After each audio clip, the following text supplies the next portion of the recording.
শনকে চিনো গনকে চিনো নাই ছি ছি ছিরনি ছি ছি ছি ছিরনি ছি।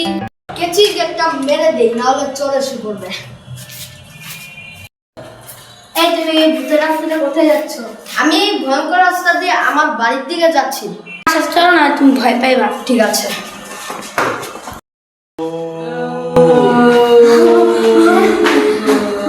কি কি হয়েছে? আচ্ছা দাঁড়াও, আরে দাঁড়িয়ে আছো, তোমার কি ভয় করছে না? না, কিসের ভয়? আমি তো আসার সময় আয়াতুল কুরসি পড়ে এসেছি। আচ্ছা তুমি যেহেতু ভয় পাচ্ছ, তুমি কি আয়াতুল কুরসি পড়তে পারো? না। হায় রে আফসোস, মুসলমানের সন্তান হয়ে 1000 গানটি মুখস্থ, আর তুমি আয়াতুল কুরসি পড়তে পারো না। তুমি আমার হাত ধরো, তোমার কিচ্ছুই হবে না।